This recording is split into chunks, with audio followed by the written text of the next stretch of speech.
back to XP and Oxygen. I'm Joan, a digital introvert, content person, remote worker, and someone who used to daydream about working from anywhere while staring at spreadsheets, Google Docs in a cold office. So, today's episode is super close to my heart because it's all about that big, scary, freeing shift going from the structured life and security of a 9 to 5 to figuring out how to work on your own terms. So, I know a lot of you listening are in that space. So, you're working full time, maybe burned out, maybe just curious and wondering, what if? So, I invited someone who's actually done it. So Naomi went from corporate to coastlines, literally. um, she now works remotely and she found a rhythm that fits her life. So let's dive into her story, the fears, the freedom, and what it really looks like behind the scenes.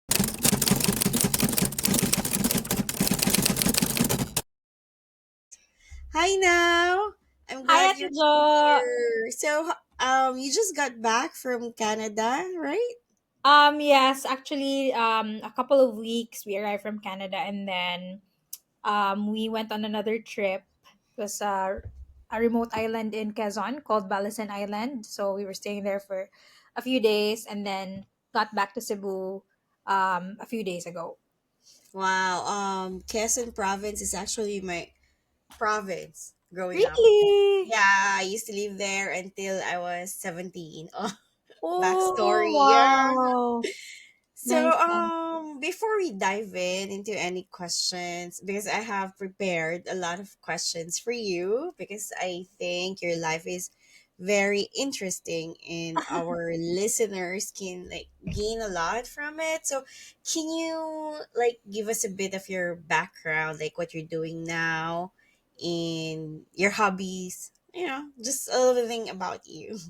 Sure. So my name is Naomi. So I've been working remotely since 2022.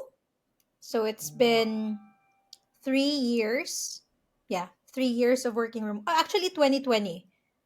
2020. So it's been 5 years since working remotely because I switched from corporate, and we had some time where we were working remotely. So it's been like 5 years since I work remotely. And right now, my niche is in sales and business development. And yeah, I've been loving the journey so far. Aside from working full time, night shift, I have a lot of hobbies and a lot of other side hustles. So I do have actually three businesses. So we have one franchise business. That's Mr. Lemon. It's a lemonade business. And we also have our own brand. It's called Chow and Cheers. So it's also a food and beverage business. And I also have a business for pasabay. So this is related to my travel. So every time I travel, I ask people to do pasabay. So whenever they want to buy something from where I'm traveling, I'm gonna bring it for them. So Wow. yeah, and then for hobbies, of course, mermaiding, just like you. Yeah. We're sister. Mermaiding and yeah, mermaid sister. And what are my other hobbies? Content creation. So actually, that's also one of my focus these days. I want to really be consistent with my content creation. I've been creating travel content, consistently creating travel content. I started focusing on it this year. So that's also what I'm trying to build this year. My brand. I'm also planning to like put up my website and everything. And yeah, just roll with the content creation thing. Wow, that sounds great. So, can you take us back a bit? Like, what was your life like before all of this? Like, what kind of work were you doing? So before working remotely, my life was super structured, very routine, and it was like the same thing every day. So I was working in an office in IT Park. I was working for a company called Kima. So we were the company was doing like third party inspections and audits for clients all over the world. So I was working in sales as well, and it was totally different because I had to go into the office. Life was almost rigid. Like I had to commute every single day.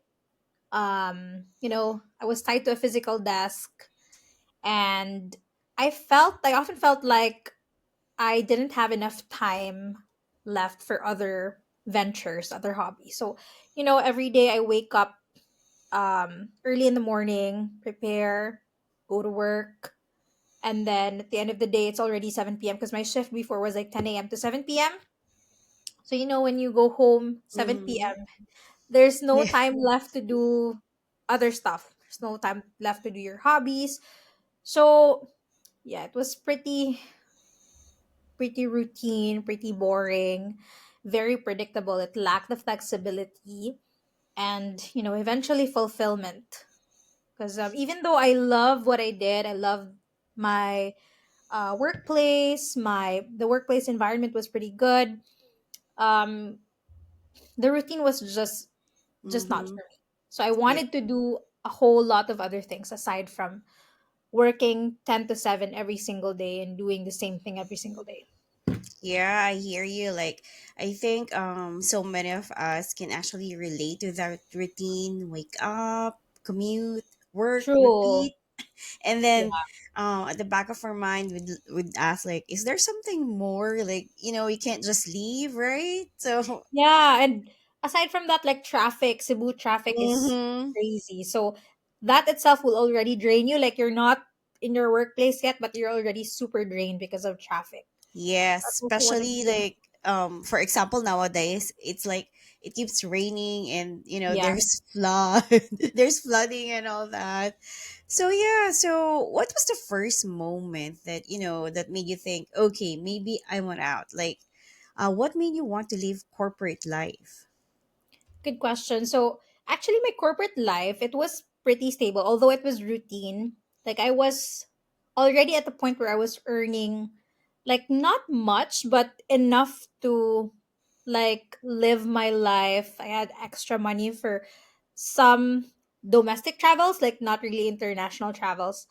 So it was pretty comfortable and I wasn't micromanaged. Like what I've said, that the Mm-hmm. workplace environment was pretty good. But I actually reached a point where I was craving more freedom, more flexibility, because I already had a taste of what it feels like to work remotely. So during the pandemic, 2020, we were given the chance to work remotely. So the good thing about my work was I could bring it anywhere. Even before the pandemic, we had a little bit of flexibility to bring our work remotely if needed. So sometimes if I would go on vacation, I would request from a manager to like approve a few days of remote work. So I already had, that taste of working remotely. So anyway, back to the pandemic, of course, everybody was forced to work at home Mm-hmm. and this went on for a couple of years. So what really really changed my mind was during that time I was moving places. So it was actually me and my partner. We went all around. So first we lived in Malboal for before that we lived in Cebu City. So it was pretty okay. Like Cebu City is fine. But during that time it was during the pandemic, so there were a lot of places that were closed. Anyway, we decided to move to Malboal because the rent was cheaper and the environment was nicer. Like, island life, you're close to the beach. Mm-hmm. So it was supposedly just a weekend trip. But one of our friends that we also met in Malboal convinced us to actually like just move there. So we were paying for a condo in Cebu City, and the place that we saw in Walboal for like 1 month rent was way cheaper than what we would be paying in Cebu City. So we were like at that point, like why not, right? Why would we not move to Walboal for a couple of months? So that's what we did. We stayed in Malboal and it was actually the best time because there were no tourists. We were super duper like connected with the community. We almost knew everyone in the, I would say, island. We always knew everyone in the municipality because it was Malwal is super small. So we gained a lot of new connections, new friends. That's also the time where we met our free diving friends and eventually like built Bacau Adventure team. So many things happened during that span of 6 months. We went free diving, we had a lot of hobbies, skateboarding. So that was a turning point. Like after that experience, staying in Walboal, and eventually, like we went to Siargao for a month. We went surfing. So it was like we were living our life while also working remotely. So after that, I realized like I could never go back to my previous life because eventually I knew that after the pandemic, we would be asked to go back to the office. Like there will really come a point where we will be asked to go back to the office. So, yeah, that's what happened. Eventually, we were asked to come back to the office. And yeah, that's the time that I decided that, you know, this this life is not for me. I have to look for other options. So I started looking for jobs, other jobs that are remote. And yeah, um, luckily I found one, and things went pretty fast. I resigned from my corporate job, and then fast forward to today, still working remotely and living my life, traveling and working at the same time, and at the same time being able to fulfill other hobbies, other ventures. So, pretty good so far. Wow, so you're pretty fearless, huh? So because mine, I started like just a part-time freelancer. Quit um I didn't Cool. quit. So it was a part-time thing. So what were your first steps, because others might be we have listeners here who might have the same mindset that you did, like, they got a tiny glimpse of the freedom during, the pandemic, and they don't want to go back. So what were your first steps? Like, can you expound more? You mentioned earlier that you started looking, but how did you prepare, like, your resume? Because have you had, can you tell us, like, have you had, because a lot of them would ask me, how do you transition to corporate, and what are the skills? And I keep telling them that, use the skills that you've already have. You have to put that into writing or something along those lines. So can you actually tell us, like, how was it for you? What did you do?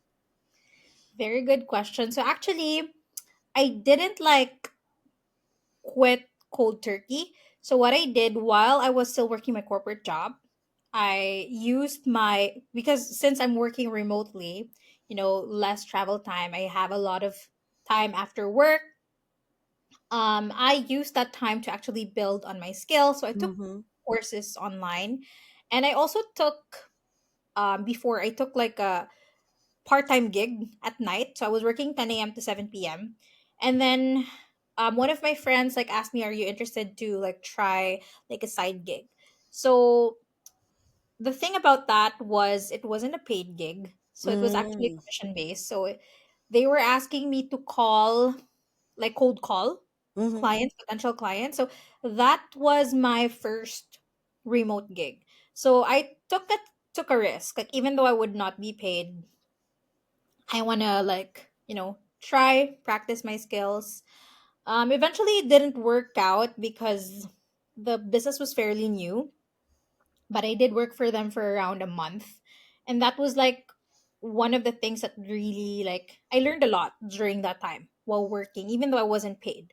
So anyway, apart from that, I also did, more courses. I joined like those webinars and those like free trainings. So yeah, during that time I would suggest like to potential people who would like to switch to freelancing, don't quit right away.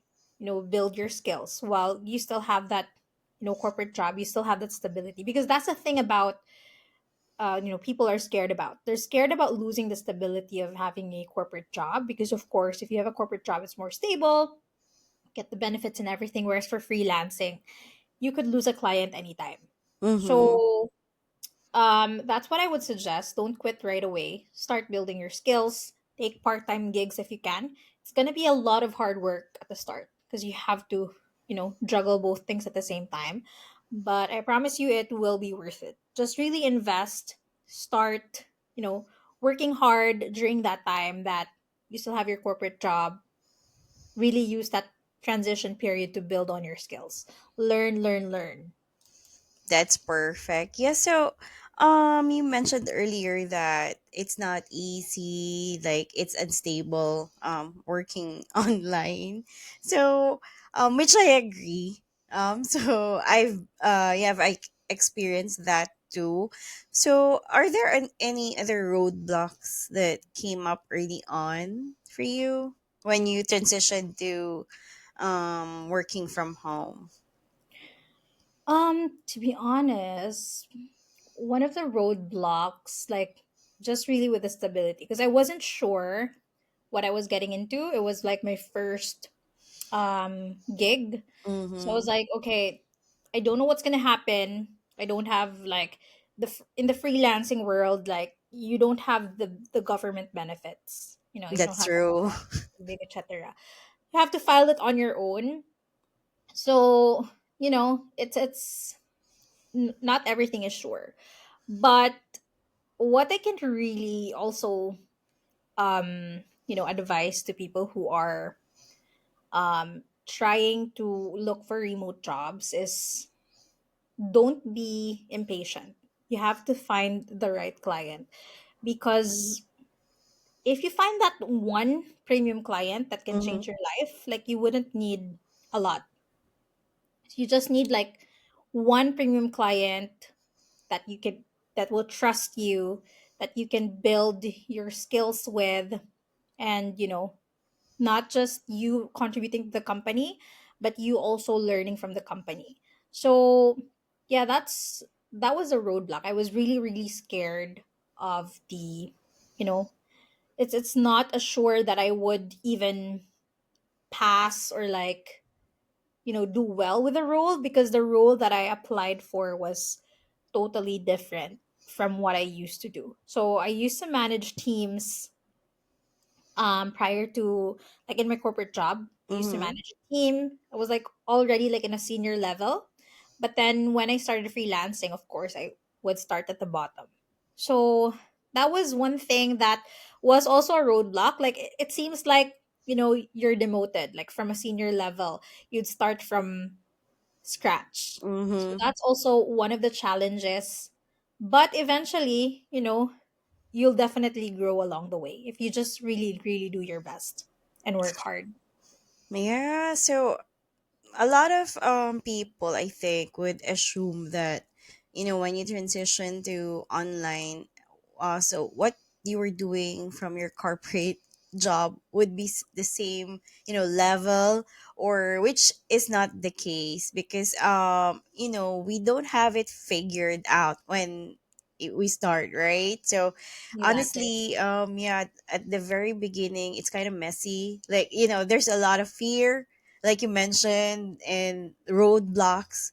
And it's true that online work is very unstable. That's Because true. yeah, like you said that we don't have any government support, but yeah, that's what I totally like what you said. And I think, yeah, just knowing yourself, what you can or cannot do, how you challenge yourself, like Exactly. you mentioned you took webinars, and Yeah. you opened yourself to learning. Those things really matter, because yeah, like you said that learning new skills, you did the work you Yeah. before you transition to when you transition. Yeah. So But I now made that a lot of mistakes too. So uh-huh. it wasn't perfect. Like I made a lot of mistakes. Of course, it was like my first time doing the cold calling thing. So I was really, really bad at first. So, but eventually, I was able to master it. So it's not Mm-hmm. going to be perfect at the start, but if you put in the work, it's going to be worth it. Yeah, look at you now. My God, you go to Japan, and then next week I'm like, oh, she's in Canada now. I'm like, is she even back in the Philippines? Where's my That's why pasabay? my answer is, where are you now? Because you won't know where I am. Yeah, that's true. So now that you're working remotely now and you're traveling a lot too, so what does a typical day look like for you now? Like, or maybe a not so typical day. So actually, to be honest, there's no routine, especially when I travel.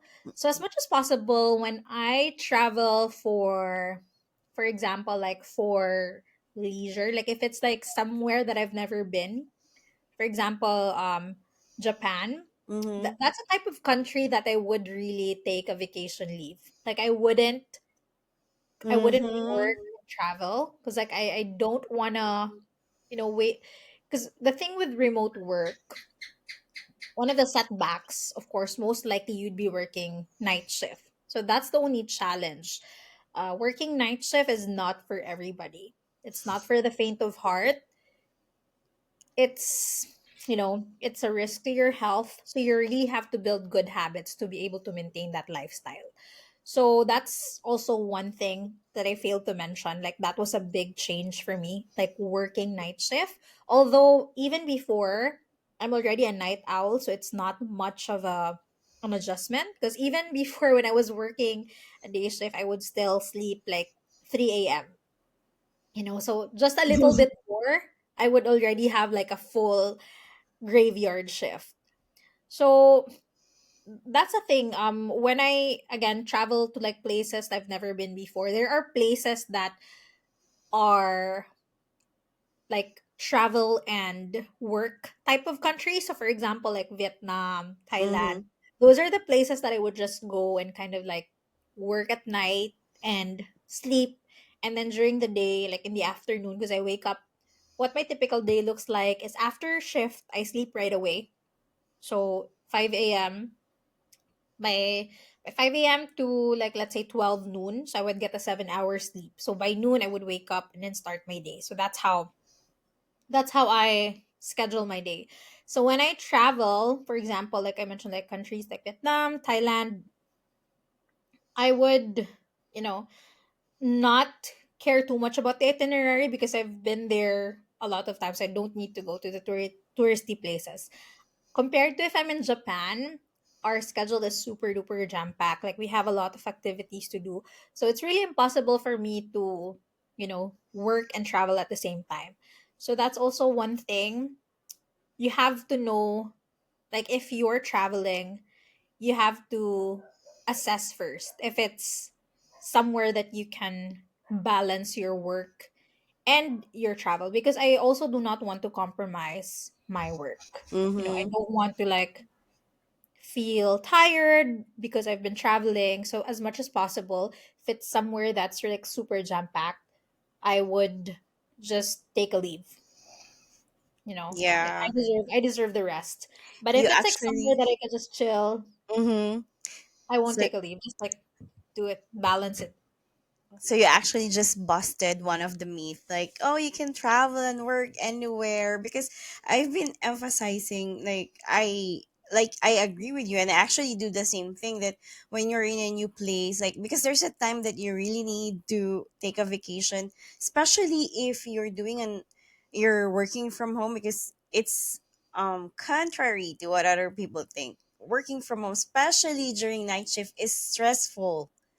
and That's true. and our employers or clients actually, um since they cannot see us, we have to let them know that we are dependable. And while you're working during a vacation, it's the result would be like kind of half baked, right? So thank That's you for busting that myth. Like, there's a lot of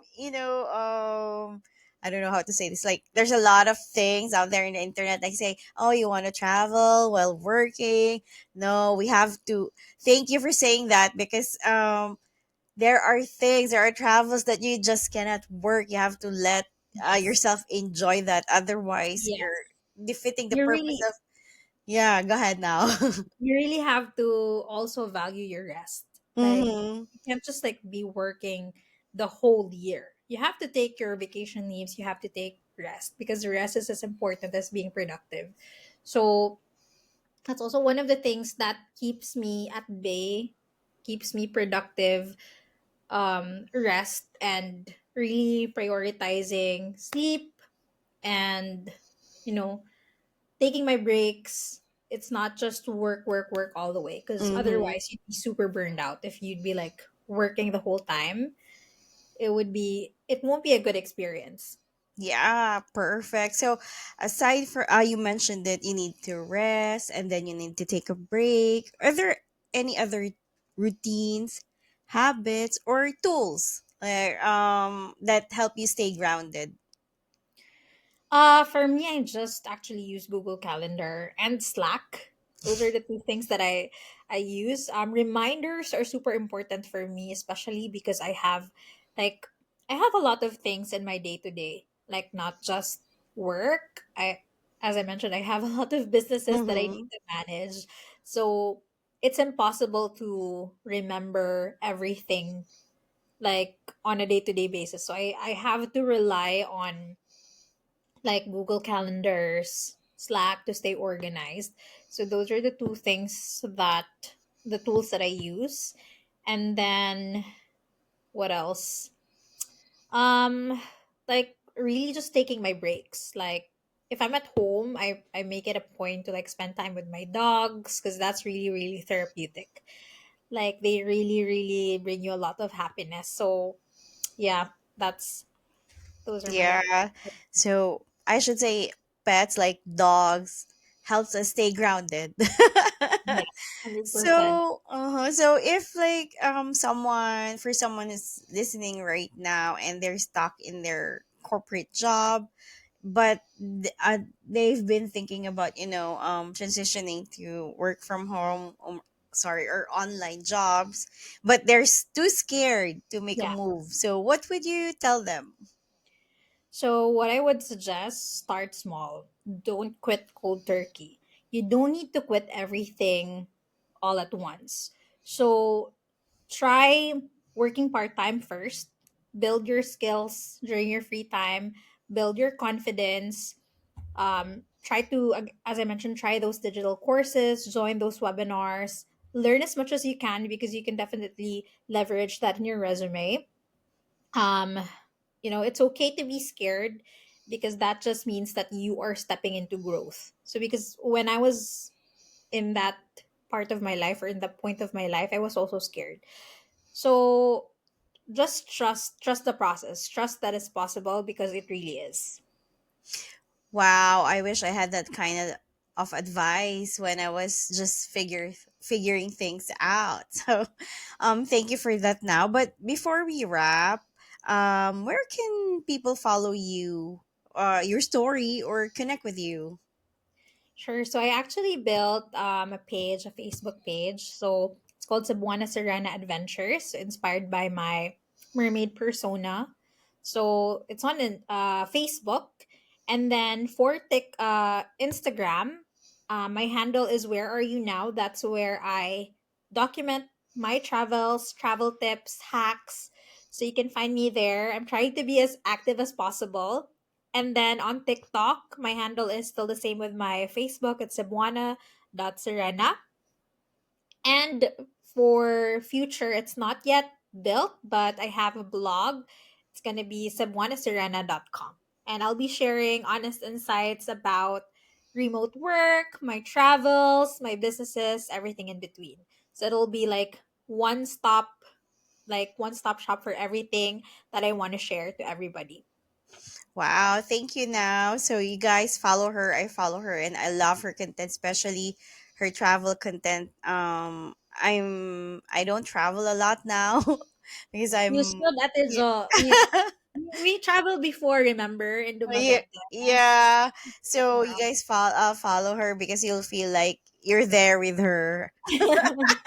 So thank you so much for your time now. Thank you for your Thank you, advice Ate Jo. and yeah. Really happy to be in your podcast and more power to your podcast, more guests, more viewers, please follow Ate Josh. She's been sharing a lot of valuable tips and insights as well. So Thank continue you to follow her. now.